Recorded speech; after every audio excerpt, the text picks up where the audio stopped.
আত্মা অবিনশ্বর। মানবদেহ কেবলমাত্র আত্মপ্রকাশের একটি নিমিত্ত মাধ্যম মাত্র। মানুষের মৃত্যু হলেও আত্মার হয় না, তা মহাশূন্যে বিলীন হয়ে যায়, কালো প্রবাহে পুনর্জন্ম লাভ করে সেই তৃষ্ণার্ত অশরীরী। কিন্তু যদি তা অতৃপ্ত হয়ে রয়ে যায়। নমস্কার শ্রোতা বন্ধুরা, আপনাদের সকলকে জানাই শুভ বিজয়ার প্রীতি শুভেচ্ছা এবং ভালোবাসা। তো কেমন কাটলো সবার পুজো? কমেন্ট বক্সে জানাতে ভুলবেন না যেন। অন্ধকারের গল্প কথার সাম্রাজ্যে আপনাদের সকলকে স্বাগত। আমরা যারা বাংলা সাহিত্য পড়তে ভালোবাসি তাদের কাছে তারানাথ তান্ত্রিক খুব পরিচিত এবং প্রিয় একটি নাম। বিভূতিভূষণ বন্দ্যোপাধ্যায়ের সৃষ্ট এই চরিত্রটি একজন রহস্যময় ব্যক্তিত্ব এবং গুপ্ত চর্চাকারী।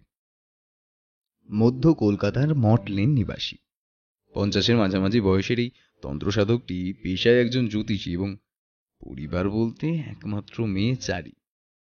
তার দীর্ঘ জীবনে নানা রকম অতিপ্রাকৃত শক্তির মুখোমুখি হয়েছেন তিনি। তার সেই সব শিহরণ জাগানো অলৌকিক অভিজ্ঞতার গল্প শোনার জন্য প্রায় গল্পকথক এবং তার বন্ধু কিশোরীকে ভিড় জমাতে দেখা যায় তার মঠ লেনের বাড়িতে। বৃষ্টির দিনে চা এবং সিগারেট সহযোগে এই তিন মূর্তির আড্ডার অলৌকিক সফরে ডুবে যেতে আমাদের মন্দ লাগে না বইকি। বিভূতিভূষণের এই অমর সৃষ্টিকে সম্মান জানাতে আজ আমাদের বিশেষ নিবেদন লেখক অমর্ত্য তালুকদারের কলমে তারানাথ তান্ত্রিক ফ্যান ফিকশন সাপমোচন। উত্তর 24 পরগনা জেলার সোদপুর নিবাসী লেখক অমর্ত্য তালুকদার পেশায় একজন সফটওয়্যার ইঞ্জিনিয়ার। বর্তমানে তিনি একটি বহুজাতিক সংস্থায় কর্মরত এবং অবসর সময়ে ভালোবাসেন গল্প লিখতে। সাহিত্যের একজন শিক্ষানবিশ হিসেবে তিনি সকল গল্পরসিক শ্রোতা বন্ধুকে জানাচ্ছেন অন্তরের শ্রদ্ধা ও ভালোবাসা। গল্পের সূত্রধার আমি ব্রতদীপ, গল্প পাঠে রক্তিম, অন্যান্য চরিত্রে ইভান, স্পন্দন, তমাল, আমি ব্রতদীপ, সমাপন, অয়ন ও মৌপিয়া। শুরু হতে চলেছে আজকের গল্প তারানাথ তান্ত্রিক ফ্যান ফিকশন সাপমোচন। সবে আপিস থেকে বাড়ি ফিরেছি, এমন সময় কিশোরী এসে হাজির। ঘরে ঢুকেই সে বলল, কি হে, সন্ধ্যাটা কি বাড়িতে বসেই কাটাবে নাকি? এদিকে আকাশের অবস্থা দেখেছো? বলেই হাতের ছাতাটা রেখে একটা উদ্দেশ্যপূর্ণ দৃষ্টিতে তাকিয়ে রইল আমার দিকে। ওর মনের ভাব বুঝে বললাম, না হ্যাঁ, আজকে মনটা বড্ড টানছে তারানাথের ওখানে। তবে নিছক আড্ডা নয়, একটা অন্য কারণও আছে। চলো বেরিয়ে পড়ি। রাস্তায় যেতে যেতে কিশোরীকে বললাম আমার গতকালের প্রাপ্তিযোগের কথা। তারানাথ না বললে আমি হয়তো কখনোই মহালক্ষ্মী বাম্পারের টিকিট কাটতাম না। জীবনে এই প্রথম লটারি কাটলাম, আর তাতেই কেল্লা ফতে। সত্যি লোকটার কিছু অদ্ভুত ক্ষমতা আছে বটে। সব শুনে টুনে কিশোরীর ভুরু কুঁচকে গেল। মঠ লেনে নতুন একটা তেলে ভাজার দোকান হয়েছে, সেখান থেকে গরম গরম কবিরাজি কাটলেট আর বেগুনি কিনে নিলাম। আজ তারানাথের প্রিয় রাবড়িও নিয়েছি সাথে। বাড়ি পৌঁছতে তারানাথ দরজা খুলে দিল। আমাদের দেখে একগাল হেসে বলল, আরে এসো এসো এসো এসো, তোমাদের কথাই ভাবছিলাম। অনেকদিন পর আজ রোজগারটা মন্দ হয়নি। সকাল থেকে 3 জন এসেছিল কোষ্ঠী করাতে, তার মধ্যে একজন আবার বাড়িতে সস্তায়নের জন্য অগ্রিম দিয়ে গেছে। আমরা বৈঠকখানায় গিয়ে তক্তপোষের উপর বসলাম। আমার মুখে লটারির বৃত্তান্ত শুনে মুহূর্তে তারানাথের মুখ উজ্জ্বল হয়ে উঠল। কিশোরী বলল, বাবা, আপনার তো পসার আবার জমে উঠলো দেখছি। তারানাথ সব খাবার দাবার রেখে আসার জন্য ভেতর বাড়ির দিকে পা বাড়িয়েছিল। কিশোরীর কথায় মৃদু হেসে বলল, দাঁড়াও দাঁড়াও, আগে একটু চা বলে আসি। বেশ জুত করে বসো দেখি। যা মনে হচ্ছে আজ তোমাদের ফিরতে দেরি হবে, যা বাদলা করেছে। খানিক পরে তারানাথ বৈঠকখানায় ফিরে এসে বসতেই কিশোরী পকেট থেকে পাসিং শোয়ের প্যাকেটটা বের করে রাখল তার সামনে। হাসি মুখে একটা সিগারেট ধরিয়ে মৌজ করে তাতে কয়েকটা টান দিল তারানাথ। তারপর কিশোরীকে উদ্দেশ্য করে বলল, পশার নিয়ে আজকাল আর তেমন ভাবি টাবি না, কোনো রকমে দিন চলে গেলেই হলো। মধু সুন্দরী দেবী বলেছিলেন আমার কখনো ভাত কাপড়ের অভাব হবে না, তাই ও চিন্তাটা আমার নেই।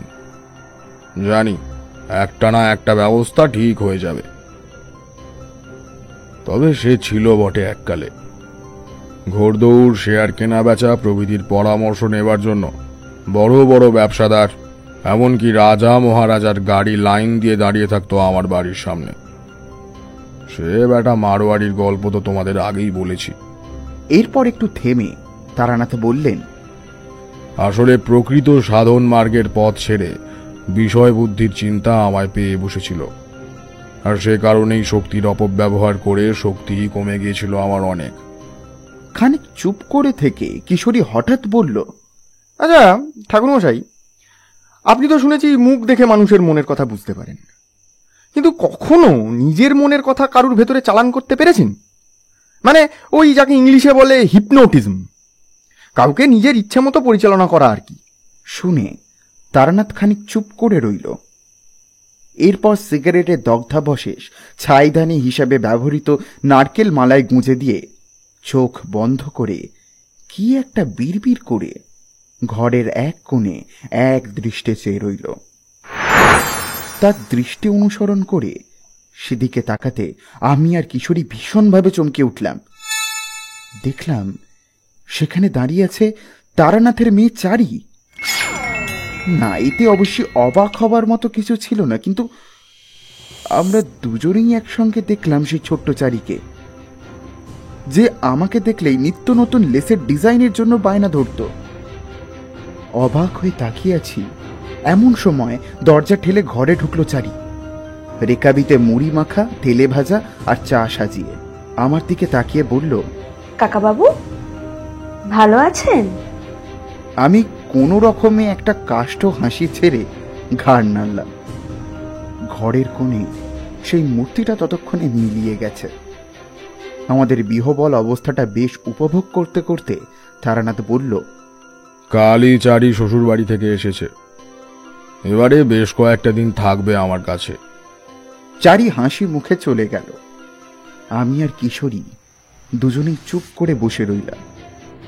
তারানাথই মুখ খুলল প্রথম। তোমরা যা দেখলে একে বলে অলীক দৃষ্টি। এক বিশেষ মন্ত্র সহযোগে আমি মনে মনে চারির ছোটবেলার চেহারাটা কল্পনা করতেই তা ভোজবাজির মতো ভেসে উঠল তোমাদের চোখের সামনে। এসব অতি নিম্ন শ্রেণীর তন্ত্র। তারপর আমার দিকে তাকিয়ে বলল, চন্দ্র দর্শনের কথা তোমাকে তো আগেই বলেছি। তারপর দুই চোখের মাঝখানে ভুরুতে সেই নীল লিকলিকে বিদ্যুৎ শিখা দেখেছিলাম, তাও বলেছি। আমার খুড়িমার কাছে অনেক ছোটবেলাতেই এইসবের সাথে আমার পরিচয় হয়েছিল। বলে তারানাথ তাকালো কিশোরীর দিকে। ওং নমো বটুকো চামুন্ডি ঠহ ঠহ ঠহ স্বাহা, এই গুপ্ত সবর মন্ত্র হাতে পদ্মফুল নিয়ে এক মনে 108 বার জপ করতে হবে। তার আগে পদ্মের কাণ্ডে জড়িয়ে নিতে হবে যৌবন আরম্ভ হয়নি এমন কোনো মেয়ের হাতে বোনা সুতো গাছি, বুঝলে? তাহলে একজন কেন, ঘর ভর্তি লোককে একসাথে সম্মোহিত করা সম্ভব। একটু সংস্কৃত শেখো, বুঝলে? কিশোরীর সাথে সাথে বলল, বাহ, এ তো সহজেই করা যায়। তারানাথ হাসল, বলল, এ হলো গুরুমুখী বিদ্যা, তাই তার দেওয়া গোপন বীজ মন্ত্র ছাড়া কিছুই সম্ভব নয়। আমার গত জন্মের অতি পুণ্য ফলে এই জীবনে আমি কয়েকজন প্রকৃত গুরুর সন্ধান পেয়েছিলাম। যেটুকু শিখেছি সব তাঁদেরই দান। তাদের নির্দেশ মতো সারা জীবন চেষ্টা করেছি অসহায় দুর্গত মানুষকে সাহায্য করতে। পেরেওছি হয়তো কিছুটা, পারিনি শুধু একবার। আমি বুঝলাম একটা গল্প আসন্ন। আসলে এই হয়, তারানাথের ঝুলিতে এত মণিমাণিক্য আছে যে প্রতিবার আড্ডার সময় একটা না একটা গল্প উঠে আসবেই। আমি উৎসুক হয়ে বললাম, তা বলুন না সে ঘটনাটা, শুনি একটু। এই কথা শুনে তারানাথ বলল, বলবো, এখন তোমরা খেয়ে নাও আগে। সে বড় অদ্ভুত ঘটনা। জীবনে প্রথমবার আমি আমার সর্বশক্তি প্রয়োগ করেও শেষ রক্ষা করতে পারিনি। আমি আর কিশোরী চায়ে চুমুক দিলাম।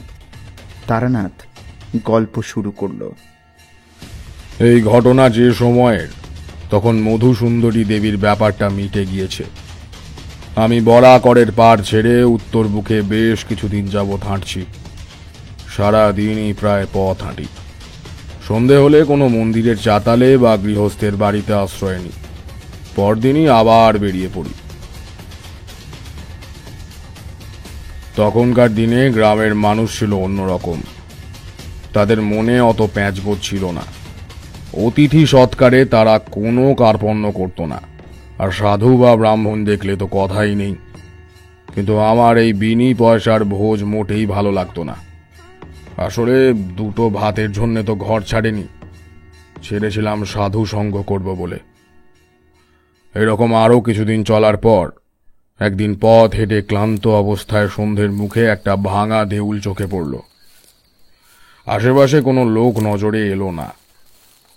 বহু প্রাচীন মন্দির, জায়গায় জায়গায় ইট পাথর খসে গিয়ে একেবারে জীর্ণ অবস্থা। বট অশ্বত্থের চারা গাছ গজিয়ে উঠেছে সর্বত্র। মন্দিরের পেছনে একটা পুকুর, সেদিকে যেতেই আমার মনটা ভালো হয়ে গেল। একেবারে টলটলে জল। আমি সেই জলে ভালো করে হাত মুখ ধুয়ে আজলা ভরে জল খেলাম। প্রাণ যেন জুড়িয়ে গেল। এসে মোটামুটি একটা পরিষ্কার জায়গা দেখে বসলাম, মন্দিরের চাতালে। সারাদিন হেঁটে পা টনটন করছিল। আমি পা ছাড়িয়ে বেশ ঠেস দিয়ে আরাম করে বসলাম। সঙ্গে কিছু শুকনো চিঁড়ে আর দুটো কলা আছে। রাতের দিব্যি চলে যাবে। একটু পর হঠাৎ একটা আওয়াজ শুনতে পেলাম। শুকনো পাতার ওপর কারো যেন পায়ের শব্দ। সেদিকে তাকাতেই দেখি কে যেন একটা আলো হাতে এদিকেই আসছে। কিছুক্ষণের মধ্যেই একটা অস্পষ্ট মূর্তি এসে মন্দিরের চাতালে উঠল। আমি সেই আবছা আলোয় দেখে বুঝলাম লোকটা হয়তো সেই মন্দিরের পূজারী গোছের কেউ হবে। আমি এবার একটা প্রশ্ন ছুড়ে দিলাম তার উদ্দেশ্যে। বলছি, এটা কোন দেবতার মন্দির? লোকটা এতক্ষণ যেন আমাকে ঠিক ঠাউর করেনি। হঠাৎ অপরিচিত কণ্ঠস্বর শুনে সে আমার সম্মুখে এসে দাঁড়ালো। আলো এবার ভালো করে দেখলাম তার চেহারা। পরনে সাদা ধুতি আর ফতুয়া, প্রৌঢ় মুখে যেন লেগে রয়েছে গ্রাম্য সারল্য। তার কথায় জানলাম এই মন্দিরে নাকি স্বয়ং মহাদেব পাতালেশ্বর রূপে পূজিত হন।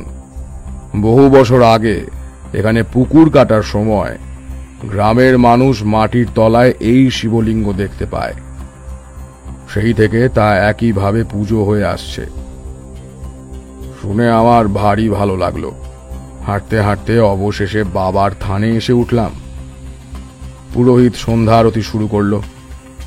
আমি তার সঙ্গে শিবাষ্টকম স্তোত্র পাঠ করলাম। আমার কেমন যেন একটা আবেশ হলো। আরতি শেষ হলে পর আমরা পুনরায় এসে বসলাম মন্দিরের চাতালে। ভদ্রলোক বললেন, আমি এত বছর এখানে পুজো করছি, আজকের মতো এমন অদ্ভুত অনুভূতি আগে কখনো হয়নি। আমি বুঝেছি আপনি কোনো সাধারণ সাধু নন।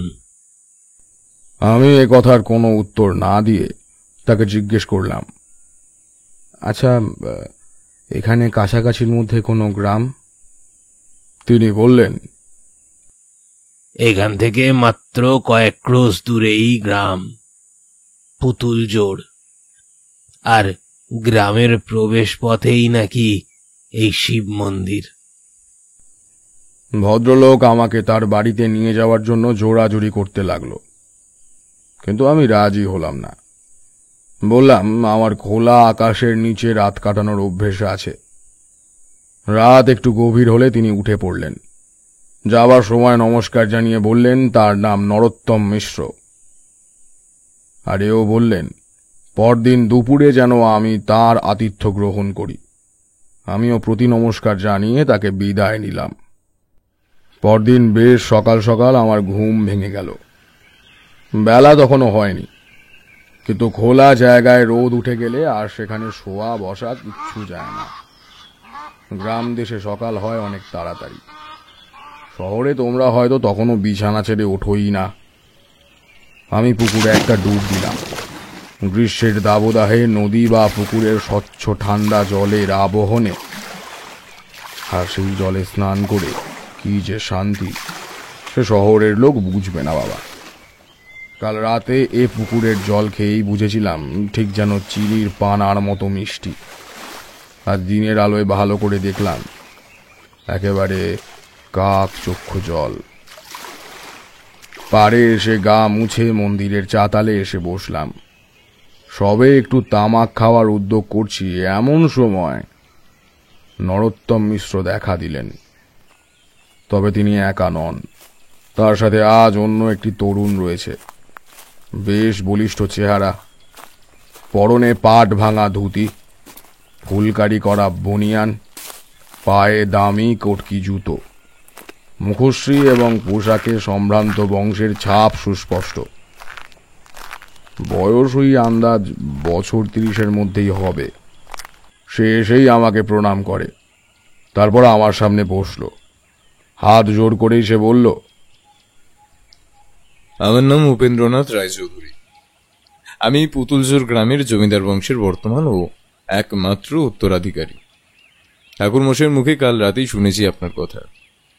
আপনি একটিবার যদি আমাদের বাড়িতে পদধূলি দেন তাহলে যার পর নাই বাধিত হব। আসলে আমার ঠাকুরমা কিছুদিন ধরে কোনো কারণে খুবই উতলা হয়ে উঠেছেন। ঠাকুরমশাইয়ের মুখে আপনার কথা শুনে আমাকে বারবার বলে দিয়েছেন যেন আমি আপনাকে সঙ্গে করে নিয়ে যাই। আমি সাথে ঘোড়ার গাড়ি এনেছি। আপনার কোনো অসুবিধা হবে না, দয়া করে একবার চলুন। আমি কিন্তু তখন অন্য কিছু দেখছিলাম। তোমরা তো জানো দেবী আমাকে কিছু অতি মানবিক ক্ষমতা প্রদান করেছিলেন। দেখলাম একটি কালো ছায়া ক্রমশ পুঞ্জীভূত হয়ে যুবকটির ওপর সর্বক্ষণ ঝাঁপিয়ে পড়তে চাইছে, আর পর মুহূর্তেই যেন কি এক নিষ্ফল আক্রোশে ফিরে যাচ্ছে। সে আমার সামনে বসা স্তক এমনটা চলতে লাগলো।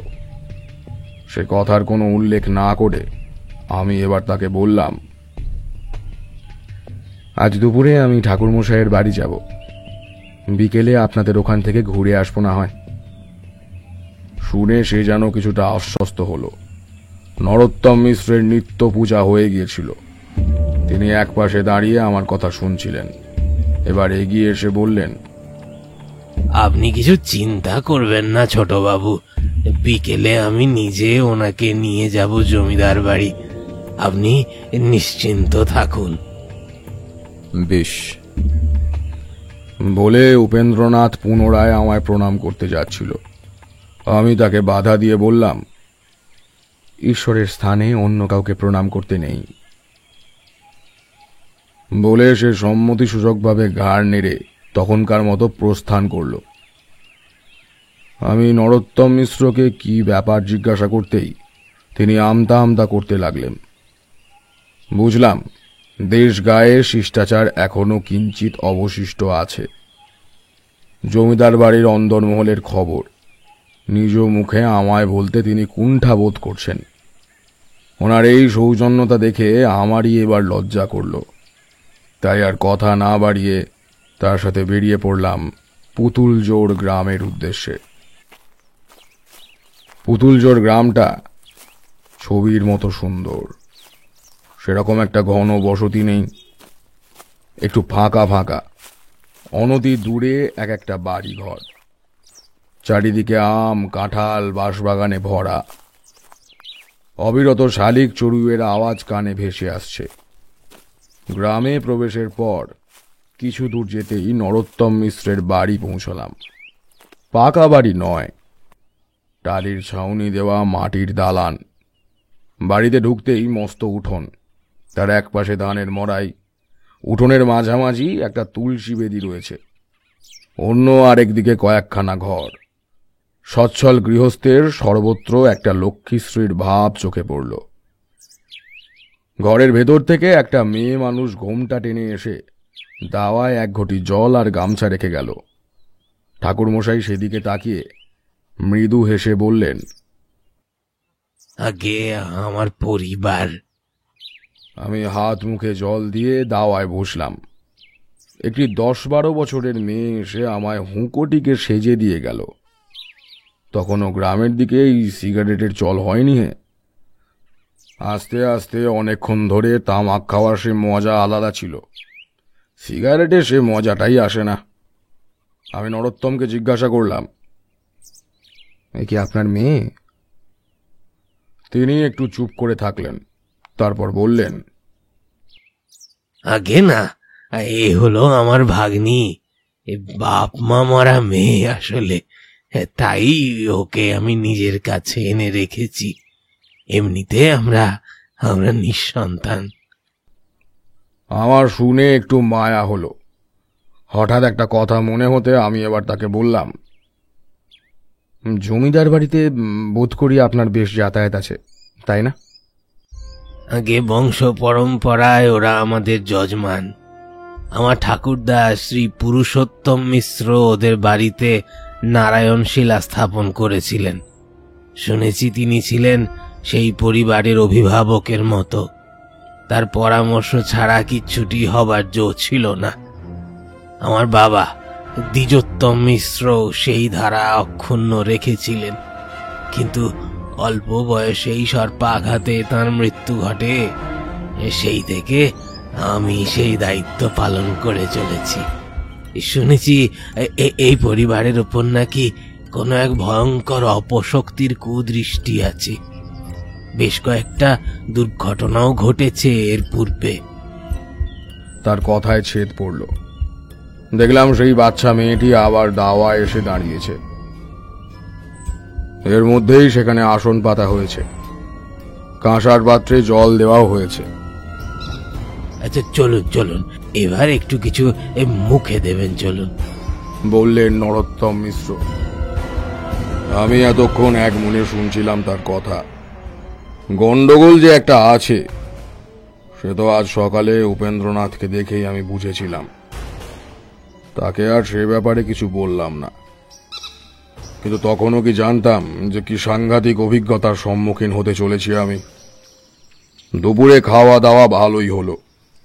সুগন্ধি ধোঁয়া ওঠা আতপ চালের ভাত, শুক্তো মুগের ডাল, পোস্তর বড়া, পুকুরের টাটকা রুই মাছ, আবার শেষ পাতে পায়েস। সত্যি গ্রামের মানুষ আতিথেয়তা করতে জানে। মুখের অকৃত্রিম হাসিটুকু দেখলে মনে হয় এখানেই স্বর্গ। এরা তো আমাকে চেনেও না, অথচ ভাবগতিক দেখে মনে হচ্ছে যেন আমি কতকালের চেনা কেউ। বাংলাদেশের জল হাওয়াতেই একমাত্র এই জিনিস সম্ভব। বিকেলে চৌধুরী বাড়ি থেকে একটা ঘোড়ার গাড়ি এলো। তাতে করে আমি আর নরোত্তম মিশ্র দুজনে গিয়ে পৌঁছালাম সেখানে। নিতান্ত পাড়াগা হলেও বাড়িখানা সত্যি দেখবার মতো। বিরাট 3 তলা বাড়ি, বারমহল অন্দরমহল মিলিয়ে অন্তত প্রায় 40-42 খানা ঘর। গ্রামের একেবারে শেষ মাথায় বাড়ি এটা। বিশাল সিংহ দরজা দিয়ে ঢুকে ঠাকুর দালান পেরিয়ে আমাদের গাড়ি এসে দাঁড়ালো বাইরের মূল ফটকের সামনে। প্রকাণ্ড উঠোনের এক পাশে একটা মস্ত গোয়াল ঘর, আর অন্য পাশে সারি দিয়ে অনেকগুলো ঘর, যার অধিকাংশই প্রায় বন্ধ দেখলাম। নরোত্তম মিশ্রের মুখে শুনে বুঝলাম এদিকটায় সেরেস্তা কাছারি এসব ছিল এককালে। আসার পথে ঠাকুর দালানের পাশে একটা রথ চোখে পড়ল। তাকে সে কথা বলতে তিনি বললেন, আগে বড় কর্তা অর্থাৎ উপেন্দ্রনাথের ঠাকুরদার আমলে প্রতি বছর গ্রামে রথ বেরোতো। তাছাড়া দুর্গাপুজো, দোলযাত্রা, আরো বিভিন্ন পালা পার্বণ লেগেই থাকতো সারা বছর। প্রায় প্রতি উৎসবেই গ্রামের মানুষের পাত পড়তো এই বাড়িতে। বলে খানিক চুপ করে থেকে একটা দীর্ঘশ্বাস ফেললেন তিনি। আজ সেসব ইতিহাস, শুধু নারায়ণ আছেন, তার সেই নিত্য সেবাটুকুই হয় প্রতিদিন। বুঝলাম, এককালে জমিদারির জৌলুস যথেষ্টই ছিল, কিন্তু আজ শুধু এই বাড়িটাই সেই ঐতিহ্যের একটা সাক্ষ্য রাখছে আমাদের সামনে। আরও একটা জিনিস আমি বাড়িতে পা দেওয়া মাত্র বুঝতে পেরেছি, কোথাও যে একটা গন্ডগোল আছে সেটা আমার কাছে বেশ পরিষ্কার। যে কোনো আধি দৈবিক বা আধি ভৌতিক ঘটনা আমি আগে থাকতেই টের পাই, যা আমাদের পঞ্চ ইন্দ্রিয়ে ধরা পড়ে না। এই বিশেষ ক্ষমতা পশু পাখিরও আছে। সাধারণ মানুষের থেকে তারা অমঙ্গলের আভাস আগে পায়। গ্রামের পাখির কলকাকলি এখানে স্তব্ধ। জীবনের যে স্বাভাবিক স্পন্দন একটু আগে নরোত্তমের বাড়িতে পেয়েছি, তার এখানে যেন কোনো অস্তিত্ব নেই। উপেন্দ্রনাথ নিচেই অপেক্ষা করছিল। তার সাথে আমরা বাড়ির অন্দরমহলে প্রবেশ করলাম। এই বিশাল বাড়িতে এখন সব মিলিয়ে মোট 5টি লোক থাকে। সবসময় চাকর রামলোচন, এক রাঁধুনি, উপেন্দ্রনাথ আর তার স্ত্রী অলোকা, আর সর্বোপরি রয়েছেন উপেন্দ্রনাথের ঠাকুরমা গিরিবালা দেবী। উপেন্দ্রনাথ অবশ্য গ্রামে থাকে না, শহরে তার তেলের কল আছে। সে স্ত্রীকে নিয়ে আজ বহু বছর হলো সেখানেই বাস করে, কিন্তু অলোকা এখন ভরা মাসের পোয়াতি, তাই একরকম জোর করেই সে গ্রামে এসেছে। তার একান্ত ইচ্ছে এ বাড়িতেই সন্তান ভূমিষ্ঠ হোক। আমি একটু অবাক হয়ে বললাম, জোর করে কেন? উপেন্দ্রনাথ ম্লান মুখে চুপ করে রইল। বুঝলাম, গোলমালের শিকড়টা অনেক গভীরে। এই জমিদার বংশে যেন শনির দৃষ্টি পড়েছে। সর্বক্ষণ একটা বিষাদের সুর, যেন বাড়ির আনাচে কানাচে সেটা গুমড়ে গুমড়ে মরছে। ততক্ষণে সন্ধে ঘনিয়ে এসেছিল। অনেকগুলো দালান পেরিয়ে দোতলার এক প্রান্তে একটা ঘরের সামনে এসে থামলাম আমরা। ঘরে ঢুকতেই দেখলাম এক বৃদ্ধা পালঙ্কের ওপর শুয়ে আছেন। বুঝলাম ইনি গিরিবালা দেবী। আমাকে দেখে তিনি ব্যস্ত হয়ে উঠে বসলেন। পারস্পরিক সৌজন্য বিনিময়ের পর আমি তার মুখোমুখি একটি চেয়ারে বসলাম। উপেন্দ্রনাথ আর নরোত্তম মিশ্র সেখানেই দাঁড়িয়েছিলেন। এবার মহিলা তাদের উদ্দেশ্যে বললেন, আমি একটু একা কথা কইতে চাই, একটু একা কথা কইব। এই শুনে তারা যে যার মতো ঘরের বাইরে চলে গেলেন। ঘরে একটা পেট্রোম্যাক্সের আলো ম্লানভাবে জ্বলছিল। সেই আলোয় দেখলাম তিনি এক দৃষ্টে তাকিয়ে আছেন আমার দিকে। আমিও তার দিকেই চেয়েছিলাম এতক্ষণ। বয়সের ভারে নুয়ে পড়লেও এককালে তিনি যে যথেষ্ট ব্যক্তিত্বময়ী ছিলেন তা বেশ বোঝা যায়। কিন্তু কোনো অজানা কারণে আজ বার্ধক্যের ক্লান্তি ছাড়াও তার মুখে একটা অন্য ভাব লক্ষ্য করলাম, আর সেটা স্পষ্টতই আতঙ্কের। আমি বললাম, মাগো, আপনি খুলে বলুন কি সমস্যা। আমি আমার সাধ্যমতো তা প্রতিকারের চেষ্টা করব। এই কথা যেই বলেছি অমনি খুব কাছে একটা খিলখিল করে হেসে উঠল বাচ্চার গলায়। আমি চমকে উঠলাম, কিন্তু গিরিবালা দেবীর মধ্যে কোনো ভাবান্তর লক্ষ্য করলাম না। বুঝলাম এ শব্দ তার কানে পৌঁছয়নি। সচকিতভাবে একবার ঘরের চারিদিকে তাকালাম, কিছুই চোখে পড়ল না। হঠাৎ কে যেন আমার চুল ধরে টানল। ঘাড় ঘুরিয়ে পেছনে তাকাতেই আবার সেই হাসির শব্দটা শুনতে পেলাম। একেবারে কুচি বাচ্চার গলায় কেউ হাসছে। ছেলে না মেয়ে তা বোঝার উপায় নেই, কারণ একটা বয়স পর্যন্ত ছেলে আর মেয়ের গলার আওয়াজে তেমন একটা কোনো তফাৎ থাকে না। আর তার সাথে এও বুঝলাম এই অপ্রাকৃত ঘটনার কোনো আভাস গিরিবালা দেবী পাচ্ছেন না। তিনি আগের মতোই ধীর স্থিরভাবে বসে আছেন। অপ্রাকৃত বললাম বটে, কিন্তু সে অর্থে ভয়ঙ্কর কিছু নয়। তোমরা তো জানো আমার জীবনে অলৌকিক ভয়াবহ ঘটনা কিছু কম ঘটেনি। বীরভূমের শ্মশানে একা বসে সব সাধনা করেছি। সে রাতি পাগলি আমায় যে দৃশ্য দেখিয়েছিল, কোনো সাধারণ মানুষ হলে হয়তো মারা পড়তো, নয়তো নির্ঘাত পাগল হয়ে যেত।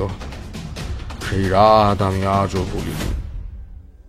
এই ঘটনাটা ঠিক সেরকম নয়, যেন কোনো ছোট শিশু মস্করা করছে আমার সাথে। এবার খেয়াল করলাম একটা জিনিস, যেন আমার পা বেয়ে ওপরের দিকে উঠছে।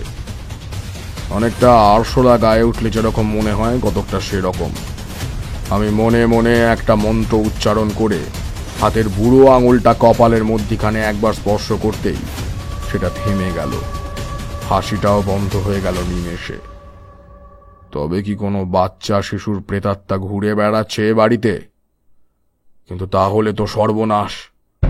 আমি যা ভাবছি তাই যদি হয়, সেক্ষেত্রে হয়তো আর কিছু করার নেই। এরপর সেদিন গিরিবালা দেবীর মুখে শুনেছিলাম সেই বংশের এক অত্যাশ্চর্য ঘটনা।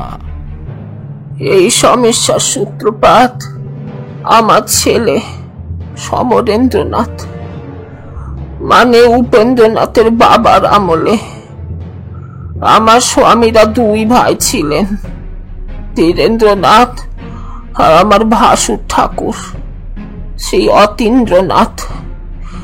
অতীন্দ্রনাথের এক বিশ্ব বকাটে বাউন্ডুলে ছেলে ছিল মনীন্দ্রনাথ। সে বোধ করি এই বংশের মুখে কালি দেবার জন্যে জন্মেছিল। হেন কোনো বাজে গুণ নেই যে তা ছিল না। তার এই রূপ কার্যকলাপের জন্যে রায়চৌধুরী পরিবারের মান সম্মান সব যেতে বসেছিল।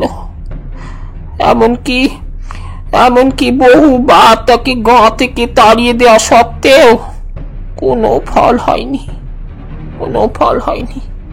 পকেটের পয়সা ফুরিয়ে গেলে আবার ফিরে এসে হ্যাঙ্গাম বাঁধাত আবার। কিন্তু এর পরেই এমন একখানা ঘটনা ঘটলো যা এই পরিবারের ওপর ডেকে আনলো এক মহা সর্বনাশ, আর যার খেসারত আমরা আজও দিয়ে চলেছি। সেই সময় আমাদের জমিদারের নায়েব ছিলেন শ্রী রাজেশ্বর ভট্টাচার্য। জমিদারের কাজ দেখাশোনা করলেও ইনি একাধারে ছিলেন শাস্ত্রজ্ঞ আর শক্তির উপাসক। এই পরিবারের প্রতিটি মানুষ তাকে সমীহ করত। তার একমাত্র মেয়ে দুর্গাকে নিয়ে তিনি বাড়িতেই থাকতেন। মেয়েটি ছিল রূপে গুণে সাক্ষাৎ জগদ্ধাত্রী। কোনো এক বছর দুর্গা পুজোর পাককালে মনীন্দ্র এই বাড়িতে আসে, আর মেয়েটির সাথে কিভাবে যেন তার একটা সম্পর্ক গড়ে ওঠে। এ ঘটনার বিন্দু মাত্র আজ এ বাড়ির কেউ করতে পারেনি, কেউ না। তা না হলে দুর্গাকে সাবধান করতে পারত। দুর্গা মনীন্দ্র স্বভাব ভালোভাবে জানতো, কিন্তু ছোট মেয়ে তো, তাই পতঙ্গ যেমন নিশ্চিত মৃত্যু জেনেও আগুনের দিকে ছুটে যায়, সেও তাই করেছিল। আর ঘটলো ঠিক তাই। এই ঘটনার কিছুদিনের মধ্যেই দুর্গা অন্তঃসত্ত্বা হয়ে পড়ে। মনীন্দ্র ততদিনে যথারীতি আবার বাড়ি ছাড়া। ব্যাপারটা জানাজানি হতে মোটে দেরি হলো না। অতীন্দ্র সব শুনে রাগে ক্ষোভে ফেটে পড়ল। দুর্গার এই পরিণতির জন্য দুর্গাকে দায়ী করে অতীন্দ্রনাথ রাজেশ্বরের গোটা পরিবারকে জমিদার বাড়ি থেকে দূর করে দিলেন। আমার স্বামী সবটা বুঝেছিলেন, জানেন, কিন্তু দাদার মুখের ওপর কোনো কথা বলতে পারেননি। ব্যাস, সর্বনাশের এই শুরু। শুনেছি মেয়েকে নিয়ে রাজেশ্বর এই গ্রামে কোনো রকমে একখানা মাথা গোজার ঠাঁই জোগাড় করেছিলেন। সেখানেই দুর্গা সন্তানের জন্ম দেয়। লোকমুখে শুনেছি ফুটফুটে একখানা মেয়ে হয়েছিল তার। আমার মন জানত এ মেয়ে আমাদেরই বংশের। ও শরীরে রাজ রক্ত বইছে। একটিবার দেখার জন্যে মনটা আনচান করছিল, কিন্তু ভাসু ঠাকুরের আদেশ অমান্য করার জো ছিল না। অদ্ভুত ব্যাপার, অদ্ভুত ব্যাপার। এই দীর্ঘ সময়ে মনীন্দ্র একবারের জন্য গায়ে আসেনি। অবশ্য কুলাঙ্গারটা জানতো এরপর গায়ে ফিরলে তার কি পরিণতি হতে পারে। কেটে গেল বেশ কিছুটা সময়। আমরাও একরকম ভুলতেই বসেছিলাম ব্যাপারটা, কিন্তু আচমকাই চরম একখানা বিপদ ঘটল। সেদিনের কথা মনে পড়লে আজও আমার বুকখানা কেঁপে ওঠে, কেঁপে ওঠে। বাড়ির ভিত্তস্থানীয় একজন খবরটা এনেছিল। শুনে আমরা সবাই ছুটে গেছিল। আর গিয়ে দেখি নদীর পাড়ে একখানা তেঁতুল গাছে দুর্গা তার বাচ্চাটা গলায় ফাঁস দিয়ে ঝুলছে। বাচ্চাটা তখন বোধহয় সবে মাত্র বছর খানেক বয়স। ও ঈশ্বর, সে কি দৃশ্য! লোকের ভিড়ের মধ্যে মাটিতে শূন্য দৃষ্টিতে তাকিয়ে রাজেশ্বর বাবু বসেছিলেন। আমাকে, আমার স্বামীকে দেখে তার চোখে সহসা যেন আগুন জ্বলে উঠেছিল। হিসিসে গলায় তিনি বললেন, পাপের ঘোড়া যখন পূর্ণ হয়ে যায় তখন তাতে আর পাথর মারার প্রয়োজন হয় না, তাই এমনিতেই চূর্ণ হয়ে যায়। তার সে উন্মাদ চোখের দৃষ্টি আমি আজও ভুলতে পারিনি, আজও ভুলতে পারিনি। সেদিনের পর এই গায়ে তাকে আর কেউ কখনো দেখেনি, কখনো না।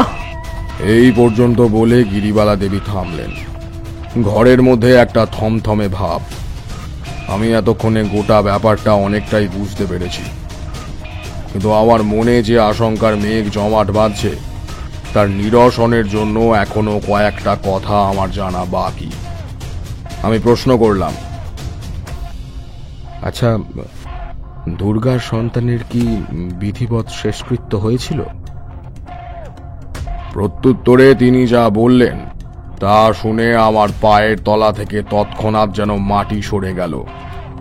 যা ভয় করেছিলাম ঠিক তাই। এবার সবটা মিলছে, সবটা।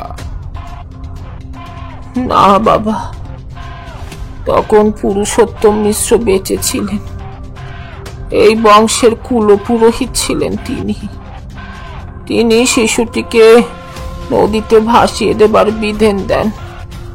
অতটুকু বাচ্চাকে দাও করতে নেই, এ কথাই বলেছিলেন তিনি। এই ঘটনার কিছুদিন পর একদিন অনেক রাতে আমি কিছু প্রয়োজনে এই বৈঠকখানায় গেছিলাম। ঘরটা এই বাড়ির বাইরের মহলে। কয়েকজন অপরিচিত লোকের সাথে সেখানে বসে অতীন্দ্রনাথ কথা কইছিলেন। তাদের কথাবার্তা আমি পর্দার আড়াল থেকে সব শুনে ফেলি, আর আতঙ্কে বিস্ময়ে আমি পাথর হয়ে যাই। দুর্গা দুর্গা আসলে সন্তান সহ আত্মহত্যা করেনি। অতীন্দ্রনাথ আর তার লোকজন মিলে তাকে নির্মম ভাবে হত্যা করেছিল।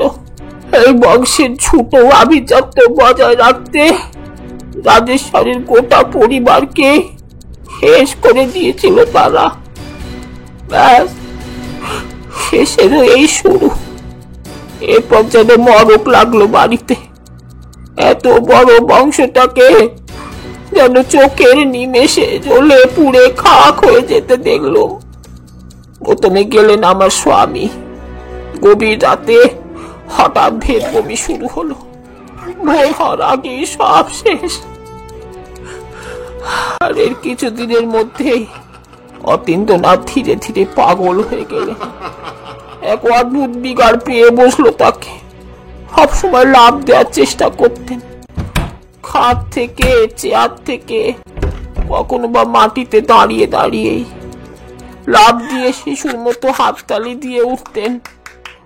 বলতেন, কত উপর থেকে লাফ দিলুম, কিচ্ছু হলো না। পারবি পারবি পারবি তোরা। কখনো পড়ে গেলে কাউকে ধরতে দিতেন না। উঠে ধুলো ঝেড়ে আবার লাফ দিতেন। শেষে কি হলো জানেন? একদিন বাড়ির 3 তলার থেকে ঝাঁপিয়ে পড়লেন। ওর শরীরটা আমূল গেঁথে গেছিল গাড়ি বারান্দার কার্নিশে ধারালো ফলায়। অপঘাতে মরলে শুনেছি। বিধি অনুযায়ী 3 দিনের মাথায় ওই মৃত ব্যক্তির শ্রাদ্ধ শান্তি করতে হয়। রতীন্দ্রনাথের নিজের বলতে তখন আর কেউ ছিল না। আমার ছেলে সমরেন্দ্রই তার জেঠু সব কাজ করেছিল। শ্রাদ্ধের দিন পিণ্ডদানের জন্যে বাড়ির নিচের উঠোনে বসে বালসায় ভাত রান্না করছিল। বুঝতেই পারেনি কখন কিভাবে যেন পাটকাঠির আগুন ধরে গেছিল ধুতিতে। আশেপাশে তখন কেউ ছিল না। ওর চিৎকারে তখন বাড়ির লোকজন সেখানে পৌঁছলো। তখন দেখে দাউ দাউ করে আগুন জ্বলছে। জীবন্ত একখানা অগ্নিপিণ্ড শুধু আচারি পিচারি খাচ্ছে উঠোনে সর্বত্র। ভাবতে পারেন, মা হয়ে চোখের সামনে দৃশ্য আমি দেখেছি, এখনো চোখে ভাসে। এদিকে এদিকে মনীন্দ্র আর ফিরল না। আস্তে আস্তে সব কিছু কেমন যেন শ্মশান হয়ে গেল। আমার মন বলতো, এবার বোধ হয় আমার নাতিটার পালা। সবই তো শেষ হয়ে গেছে। এখন ওই আমার শিবরাত্রি সলতে, এই বংশের একমাত্র উত্তরাধিকারী। সেই পাপ কিছুতে এই বংশকে টিকে থাকতে দেবে না। আমি সর্বক্ষণ যেন ভয়ে কাঁটা হয়ে থাকতুম। এক মুহূর্তের জন্য উপেন্দ্রকে চোখের আড়াল করতুম না। এই সময় আচার্য পুরুষোত্তম মিশ্র এ বাড়িতে এক মহাযজ্ঞের আয়োজন করলেন আর উপেন্দ্রকে একখানা দিব্য কবচ পরিয়ে দিলেন। তখন উপেন্দ্র কতই বা বয়স, বড় জোর বছর 10 হবে। আর পরপরই আমি তাকে পাঠিয়ে দিলাম শহরের বোর্ডিং স্কুলে। বেশ কয়েক বছর পাশ করে ও স্বাধীন ব্যবসা শুরু করলো। সেখানেই বেশ চলছিল একরকম। ঈশ্বরের আশীর্বাদ আর পুরুষোত্তম মিশ্রের দেয়া রক্ষা কবচ, হে দুয়ের সংস্পর্শে ভাবলাম বুঝি বিপদ কেটে গেল। কিন্তু পাপ যে এখনো পিছু ছাড়েনি। তা বুঝলুম যখন এর কিছুকাল পরেই উপেন্দ্রর বিয়ে হলো। শহরেরই এক প্রতিষ্ঠিত ব্যবসায়ীর একমাত্র কন্যা অলকা। বাড়ি লক্ষ্মীমন্ত মেয়ে। দাঁড়িয়ে থেকে ওদের বিয়ে দিলুম। জানেন, কত ইচ্ছে ছিল। ইচ্ছে থাকা সত্ত্বেও আমি এ বাড়িতে ওদের আসতে দিইনি, একদিনের জন্যেও না।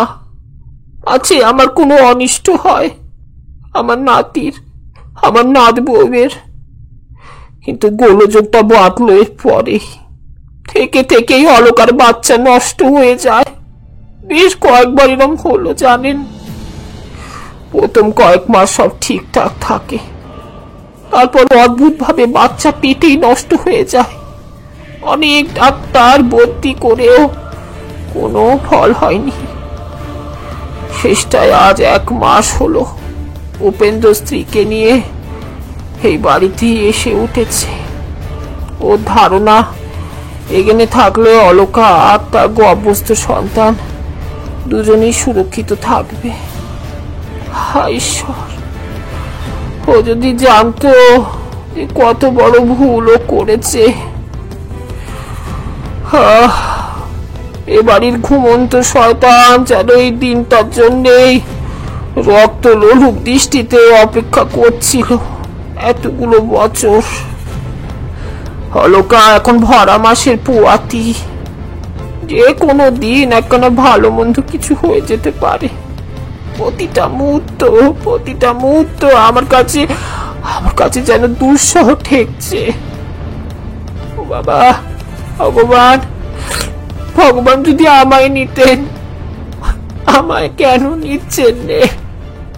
ওরা কপালে বেঁচে থাকার কি যন্ত্রণা ভগবান।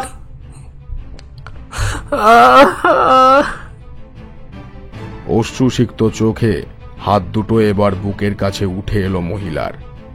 ধরা গলায় আমাকে বললেন, এখন আপনি আমার বংশকে রক্ষা করতে পারেন। নরোত্তমের মুখে শুনেই আমি বুঝেছি আপনি নিঃসন্দেহে দৈব শক্তির অধিকারী। অলকা আর তার সন্তানকে আপনি রক্ষা করুন।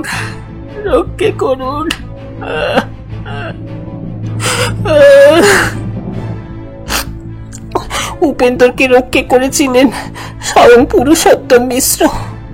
আজ তিনি বেঁচে নেই, তবু আমি জানি যতক্ষণ তার দেয়া কবচ উপেন্দ্রনাথের গলায় আছে, সেই বিভীষিকা তার কোনো ক্ষতি করতে পারবে না।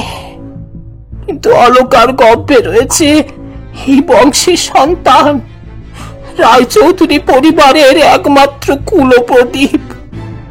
আপনি ব্যতীত আর কেউ তাকে রক্ষা করতে পারবে না। আমি এতক্ষণ মহাচ্ছন্নের মতো এক মনে গিরিবালা দেবীর কথা শুনছিলাম। হঠাৎ এবার আমার কানের কাছে আর একটা শব্দ এলো। আমার মাথার ঠিক উপর কাদের যেন পায়ের শব্দ হচ্ছে। না, ঠিক চলার শব্দ নয়, কেউ বা কারা যেন একসাথে হুটোপুটি করছে। বাচ্চা ছেলের দল যেন একসাথে দৌড়াদৌড়ি খেলায় মেতেছে।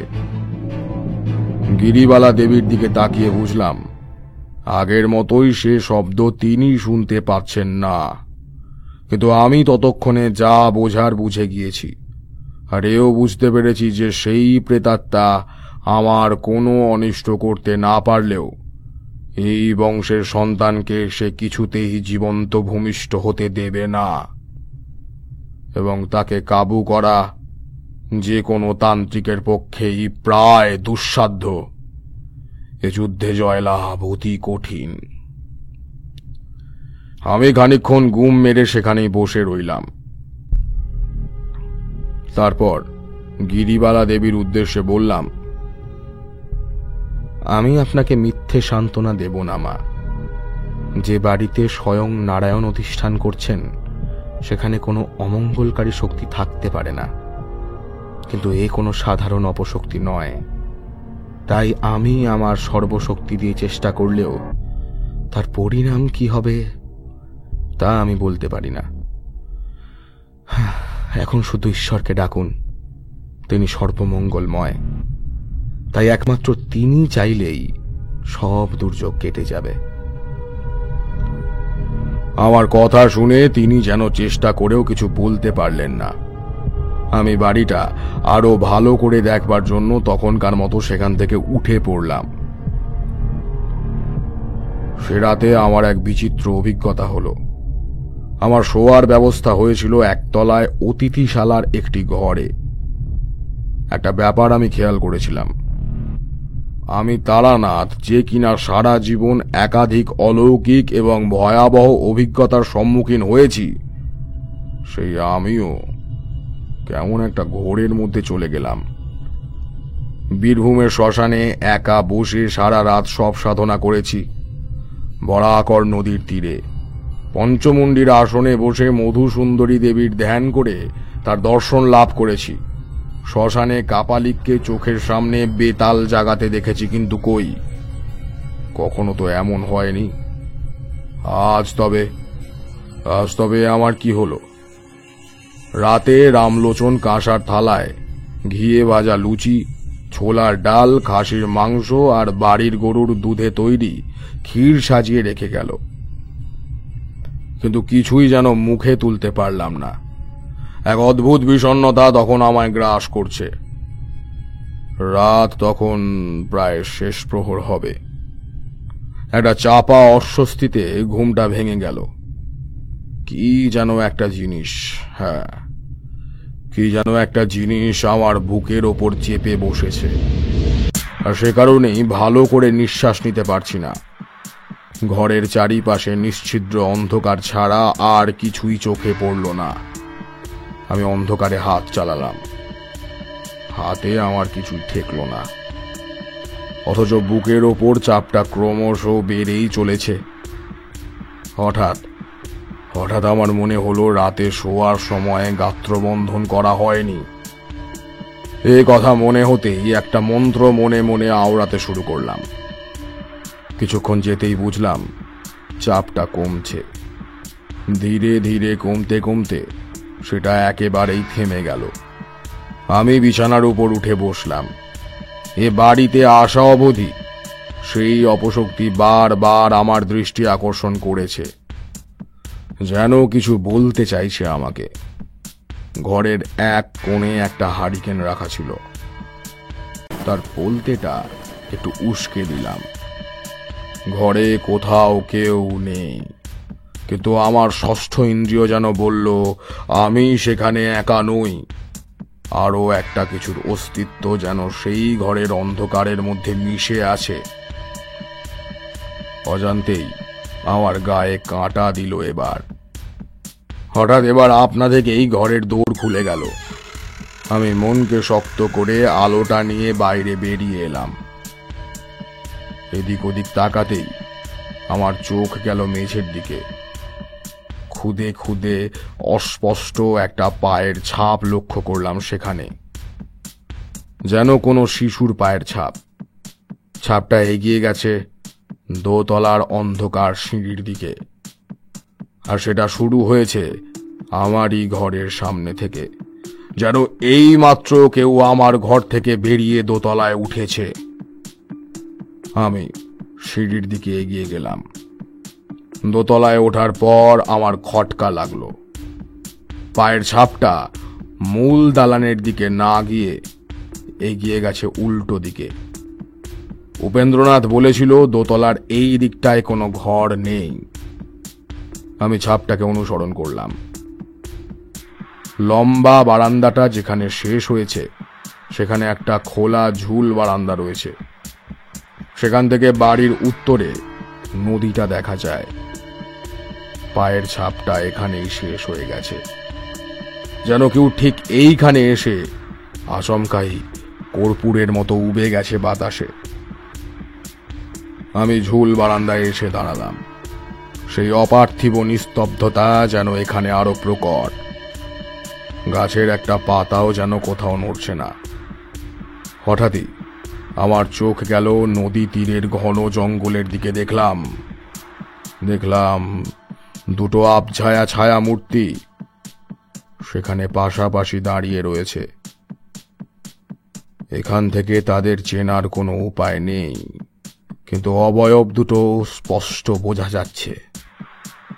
সেদিকে কিছুক্ষণ তাকিয়ে থাকতেই অন্ধকারে চোখটা কিছুটা সয়ে এলো, আর সঙ্গে সঙ্গে আমার বুকটা ধক করে উঠল। আমি অবাক হয়ে দেখলাম এক বৃদ্ধের হাত ধরে দাঁড়িয়ে আছে একটি অল্প বয়সী মেয়ে, আর তার কোলে রয়েছে একটি বাচ্চা। বাচ্চাটির বয়স আন্দাজ করতে পারলাম না। তাদের সবারই দৃষ্টি এই বাড়ির দিকে। এই অন্ধকারেও যেন তাদের চোখ ঠিক ঠিক করে জ্বলছে। কতক্ষণ সেদিকে তাকিয়েছিলাম মনে নেই। হঠাৎ তাদের পেছনে এক অদ্ভুত জ্যোতির আবির্ভাব হলো। উফ, সে কি আলো, সে কি আলো! সেই আলোয় যেন চোখ ভেদ করে সরাসরি আমার অন্তরে প্রবেশ করছে তার ছটা। আমি আর সইতে পারলাম না। সম্মোহিতের মতো এরপর সেই রাতে ঘরে ফিরে এলাম। আমার তান্ত্রিক জীবনে কখনো কোথাও এমন অভিজ্ঞতা হয়নি। আজ প্রথমবারের জন্য যেন মনে হচ্ছে আমি বোধহয় আর শেষ রক্ষা করতে পারলাম না। কিশোরী হঠাৎ বলে উঠল, কিন্তু বিপদটা যে কি সেটাই তো ভালো করে বোঝা গেল না। একটু খোলসা করে বলুন তো, ঠিক কিসের মুখোমুখি আপনি হয়েছিলেন, আর কেনই বা আপনার মনে হয়েছিল যে আপনি আর এর কোনো প্রতিবিধান করতে পারবেন না? তারানাথ তার দিকে তাকিয়ে মৃদু হেসে বলল, তাই তো, বলতে বলতে তো খেয়ালই হয়নি। যে ভয়ঙ্কর অপশক্তিকে সেদিন প্রত্যক্ষ করেছিলাম তার স্বরূপ সম্পর্কে তোমাদের একটা সম্যক ধারণা দেওয়া প্রয়োজন। বলি তবে শোনো, প্রেতজনিতে যত আত্মা আছে তার মধ্যে সবচেয়ে শক্তিশালী এবং ভয়ঙ্কর প্রেতাত্মা হল কাচ্চা কালুয়া। এর আরও বিভিন্ন নাম আছে, যেমন কাচ্চা বালক, কোথাও বা একে বলা হয় মুঞ্জা অথবা কাচ্চা কালুয়া মাসান। এই নামেও কোনো কোনো স্থানে পরিচিত। এ এক মহা বিনাশক শক্তি। কোনো শিশু যদি গর্ভস্থ অবস্থায় অথবা 9 বছর বয়সের পূর্বে মারা যায় এবং তার যদি বিধি মেনে সৎকার করা না হয়, তাহলে সেই আত্মা এক ঊর্জারূপী ভয়ঙ্কর প্রেত শক্তিতে পরিণত হয়। এই বিশ্ব ব্রহ্মাণ্ডের সমস্ত শক্তির সাথে মিলিত হয়। সেই প্রেত বায়বীয় শক্তি হয়ে আকাশে বাতাসে বিচরণ করতে থাকে। এই শক্তি অমোঘ, এদের ক্ষমতা অপরিসীম। কোনো বিদেহী আত্মা যা করতে পারে না, এরা তাও পারে। এমনকি শিশু অবস্থায় থাকার দরুন এরা মন্দিরে বা দেবালয়ে প্রবেশেও সক্ষম, যা অন্য কোনো অপশক্তির পক্ষে সম্ভবপর নয়। তোমরা তো জানো যে আমার একবার এক প্রকৃত তান্ত্রিক দীক্ষাও হয়েছিল।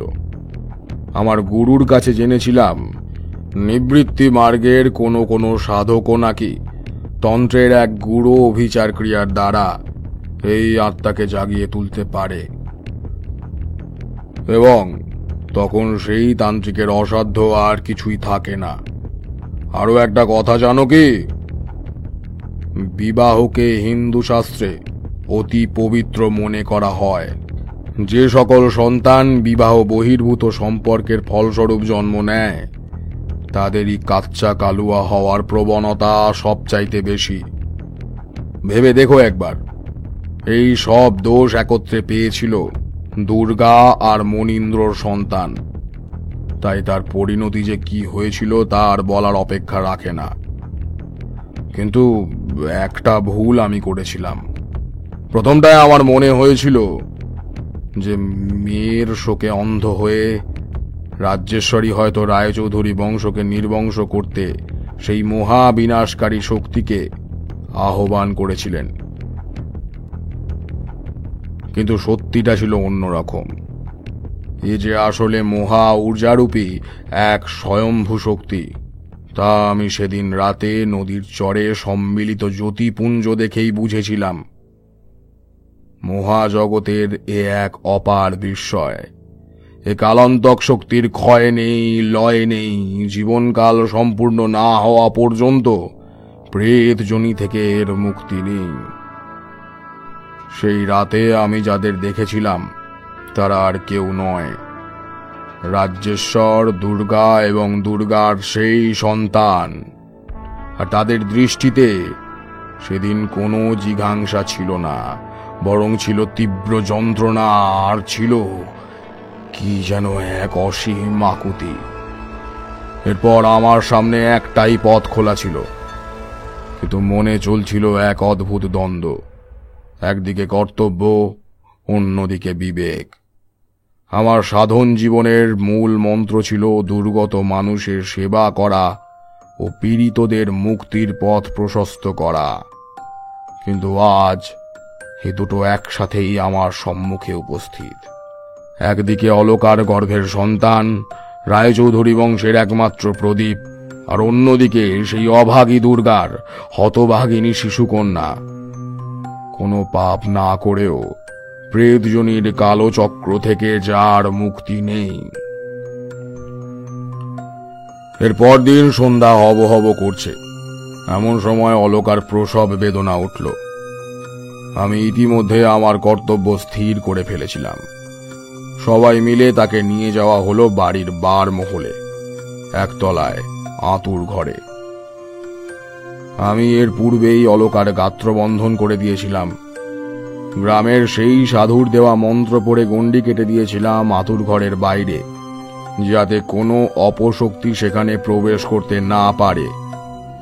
বাড়ির বাকি সদস্যদের বলে দিয়েছিলাম দোতলার একটি ঘরে অপেক্ষা করতে।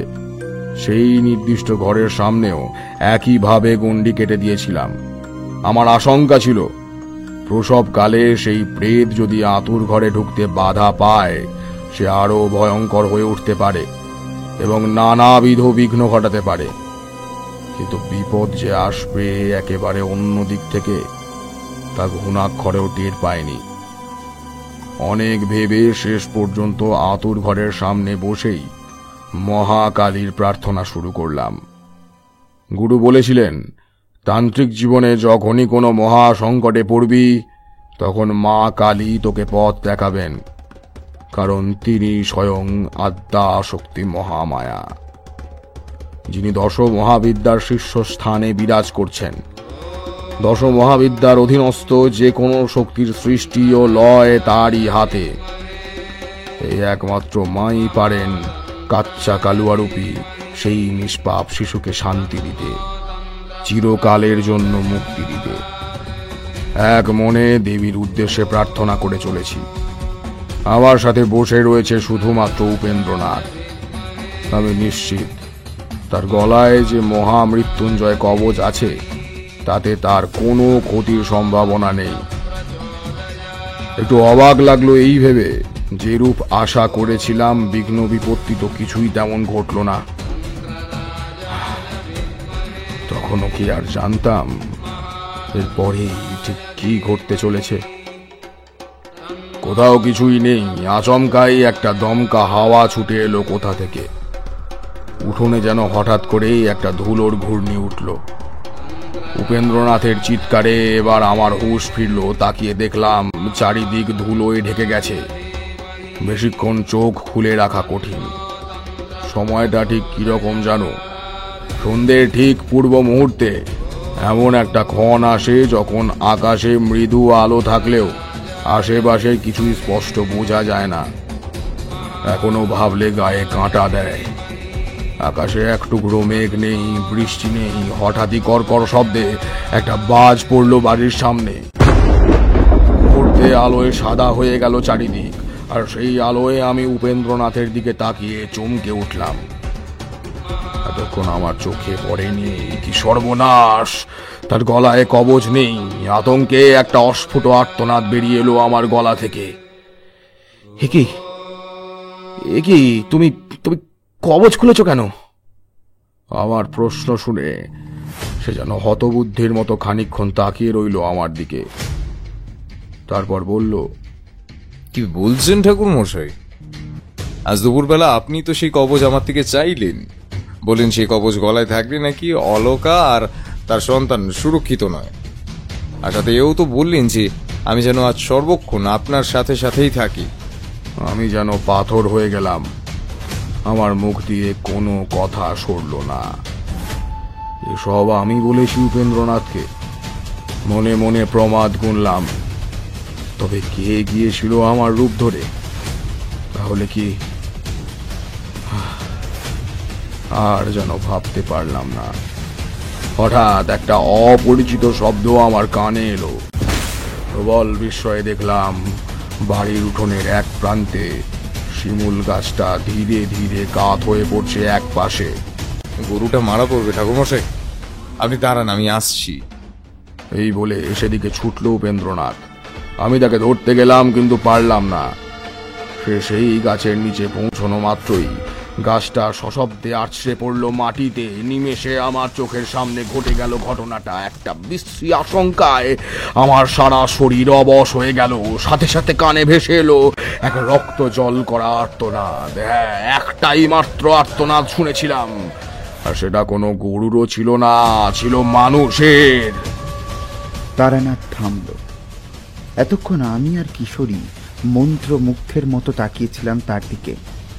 এবার আমি বললাম, আর অলকার কি হলো সেটা তো বললেন না মশাই।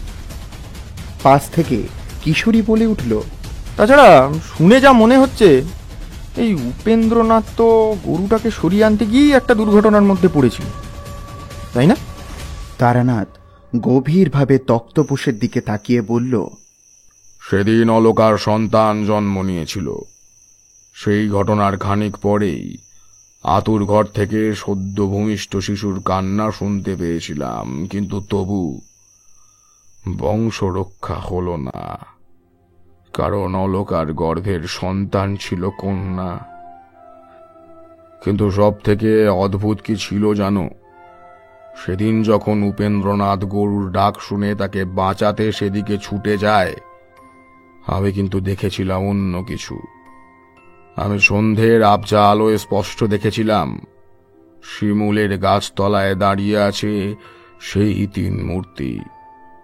তাদের মুখে সেদিন আর কোনো যন্ত্রণা, কোনো কষ্ট ছিল না, বরং তার বদলে ছিল এক অদ্ভুত প্রশান্তির ভাব।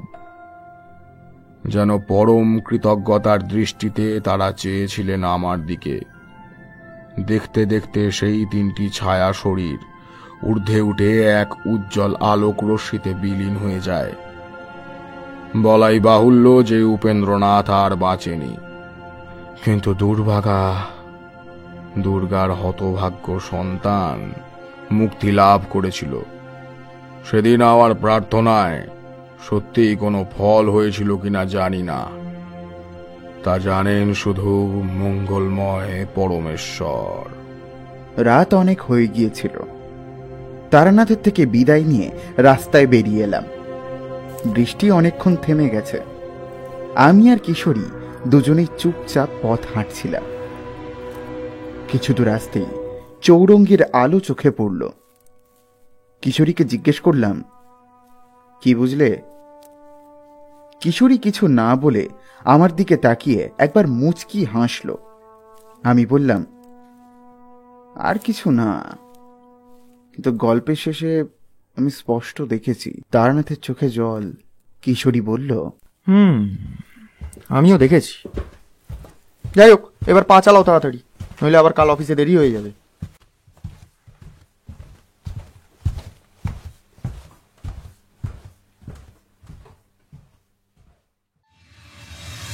শুনছিলেন অমর্ত্য তালুকদারের কলমে তারানাথ তান্ত্রিক ফ্যান ফিকশন সাপমোচন। সম্পাদনা, ডাইরেকশন এবং ভিডিওর ভিজুয়াল এফেক্টসে প্রায়ন, এডিটিং, মিক্সিং এবং মাস্টারিংয়ে অয়ন, পোস্টার ডিজাইনে গভর্নমেন্ট অভিব্রত। কেমন লাগলো আজকের গল্পটি? ভালো লাগলে অবশ্যই আমাদের সাবস্ক্রাইব করে আমাদের সাথে থাকুন এবং লাইক ও কমেন্টের মাধ্যমে আপনার মতামত কিন্তু জানাবেন। অসংখ্য ধন্যবাদ হরোস্কোপ ইউটিউব চ্যানেল থেকে ইভান সরকার ও থ্রিলারল্যান্ড ইউটিউব চ্যানেল থেকে অনুভবকে আমাদের পাশে থাকার জন্য। ওদেরকে সাপোর্ট করার জন্য ওদের চ্যানেলগুলি ভিজিট করুন। তারানাথ তান্ত্রিকের গল্প যদি আরও শুনতে চান তাহলে প্লিজ আমাদের কমেন্টের মাধ্যমে জানান। দেখা হবে নতুন কোনো গল্পে। ততক্ষণের জন্য শুভরাত্রি। ভালো থাকবেন, সকলকে ভালো রাখবেন।